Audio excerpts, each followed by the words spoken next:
Do you really need to invest your money in these little pieces of glass? Well, if you're doing photography, maybe not, but if you're doing film, probably. Filters are a really integral part to filmmaking. So that's why I wanted to make a little bit of a video about why you need to invest in some filters. Before we get started, I do want to actually talk about what ND filters are and what polarizers are, and basically what their effect would be if you use them. So ND filters and polarizers are the two most common types of filters that you'll find out there. There are definitely others, but ND filters and polarizers are the most commonly used. So polarizers do exactly as the name suggests. They polarize, they get rid of reflections, any minor reflections. Any larger reflections, they have a bit of trouble, but minor reflections, cut them. They're magical. You can use them to get rid of things like water shine. So if you're trying to look through a puddle or a rock pool and there's a lot of sheen on the surface from the water and the reflection of the light, you can get rid of that using a polarizer. Quite often you'll see them being used in photography or film for cars. So they're really good at displacing where the shine is on a car's body and also taking out that paint color a little bit more and making it pop a bit more. And then of course getting rid of the reflection in the windows. Now you can also use them to get a bit of a stronger contrast out of your sky, so you can get a lot more rich blue and then a lot more contrast in your clouds. This can look a little bit unnatural, but it is up to you and your personal preference and what you like. So if you want it to look like that, if you want it to be highly contrasted, go for it. But if you don't, maybe refrain from using a polarizer on the sky or just turn it down a little. And then ND filters are like sunglasses for your camera. They come in varying strengths and varying sizes, and they usually run on a scale that is doubles of itself, starting at ND2 and then ND4, ND8, ND16, all the way up to 1000. These are the typical ones that you'll find, but some of those are not as common.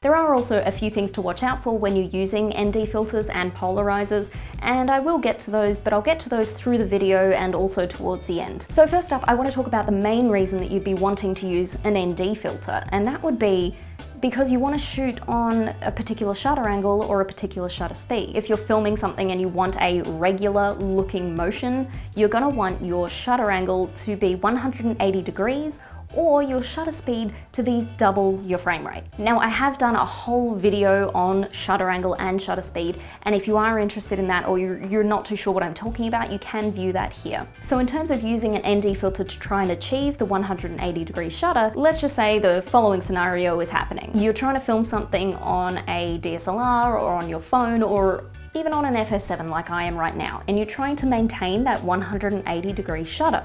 But you've maxed out your stops, you're at the most closed you can possibly be, your ISO is at its lowest, or alternatively, if you're shooting on your phone and you can't actually access those settings, so your phone is adjusting via the shutter angle or the shutter speed, and that's not giving you regular motion, but of course you're gonna want regular motion, right? That's when you use an ND filter to compensate for that light that is coming through the camera. So just work out how many stops you need to come down to get a correct exposure, and then pop that filter on your camera. You can actually take that one step further and you can compensate for the stop. So you can put more ND on there and then open up more to achieve a shallower depth of field. Let's talk really basically about exposure because my exposure video is quite old and I kind of want to remake it. Basically, your depth of field is determined by a few different factors. One of them is your aperture. Aperture is measured by f-stops or t-stops, which is how much your camera can open its iris and close its iris. The higher that number, the more closed the iris is, and therefore the less light is coming through the camera and the more is in focus. So the deeper the depth of field. And then the smaller that number is, the more open your iris is and the more light is coming through the camera. And that means a shallower depth of field. Now, some people would call a shallow depth of field the cinematic look. I'm going to refrain from using that term because it's not the be-all and end-all of a cinematic image. There are heaps of examples in cinema, in modern cinema, in classic cinema, where deep depth of field was used and it's still a cinematic shot. Shallow depth of field does not determine how cinematic your image is. Depth of field is more of a tool rather than a trope of a cinematic image. End rant. So if you want to do stop compensation to get that shallow depth of field, you're going to want to open the iris as much as you possibly can. But that lets in more light. So camera sunglasses. I mean, NDs. A good way to think about ND filters is how to use them to achieve a goal or an ideal stop that you would like to be at. So let's just say you want the shallow depth of field look, you want to be as wide open as possible, so we want to be at 2.8 because that's how wide this lens goes. So what we're going to do is we're going to calculate what stop we are at to get a good exposure without NDs, and then what we'll do is we'll count how many stops we need difference to get wide open. So how many stops from what we're on now to wide open, and then add that ND to the front of the lens. And then all you have to do is open back up to 2.8. You should have the same exposure as you did when you were on that higher f-stop. Now, things to watch out for when you're using ND filters. The first one is color casting. It's not a massive issue, but I will explain it just so you're aware of it. This is not a bad thing at all. Color shift can often be fixed in post, in most cases, as long as it doesn't really interfere too much with the skin tones, but it is a fixable thing. However, it is also a signature of that lens, so if you're using that lens for that particular signature, great. Every piece of glass is made slightly differently, and different brands can have different looks. It can often be a sign or a signature for what sort of brand you're using. This is the same with lenses, not just filters. So for instance, a Zeiss CP2 is going to look completely different to a Cooke S4, which is pretty much handmade. But there is actually a difference between aesthetic and an unwanted color balance shift. But like I said, it is something that doesn't really affect you much because it can be altered in post. However, it can mess up a shot, especially if it plays with the skin tones just that little bit too much. Or alternatively, if you're doing one shot without an ND and then the next shot has an ND on it, it can be very hard to match those two shots. You'll often find this color shift in cheaper filters. So keep an eye out when you're looking online for new filters. If you find something that looks too good to be true, maybe just do a little quick search for that brand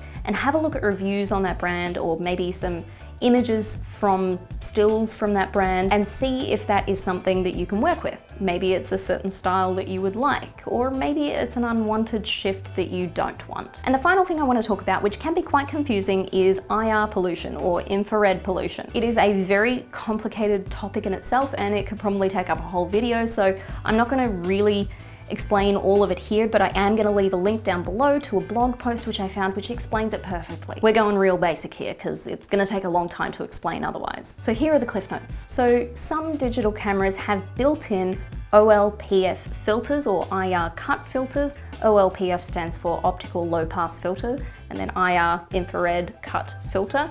Now that blocks infrared light from entering the camera. Now, if you're using a camera that doesn't have an OLPF or doesn't have an IR cut on it, and you're using a regular ND filter, one without any IR cut on it, you can actually get more red in the saturation of your image. So any of the blacks will turn out really red. You'd think that this is fixable in post, but it's actually quite hard and near impossible, which isn't a good thing, which is why that's something you really need to be aware of in knowing what sort of camera you're shooting on, whether it does have an OLPF or whether you have an ND filter with an IR cut on it. So there is one more thing I do want to mention about using a polarizer and an ND filter. You can get certain NDs that are called variable NDs. This means they rotate much like a circular rotating polar. These variable ND filters, while convenient, might also cause you trouble while you're using them, especially if you're using a wide lens or if the ND filter is cheaply made. Some cheaper ND filters, you can actually notice some cross-hatching or even some blotchiness where the ND is working. Same with a polarizer. If a polarizer is cheaper as well, you can notice that it might be a bit patchy, so it'll be darker in the middle and then lighter on the outside. That often does happen with wide lenses, so don't be worried about that. That's just a thing that happens with wide lenses and those filters, but it can also be seen if you're using a particular ND filter or a circular polar that is cheaper. But yeah, that is why I think you should invest in filters, especially if you're doing film. If you're doing photography, it's another story, but eventually they are a good thing to add to your kit anyway. In addition to that, I have left links down below to the filters that I'm using in this video and the ones that I use on a regular basis. So go check them out. Anyway, thank you so much for watching, and if you enjoyed that video, please remember to give it a big fat thumbs up, and if you would like to see more of my face and learn a little bit more about filmmaking in the process, remember to subscribe, and I'll see you next Sunday.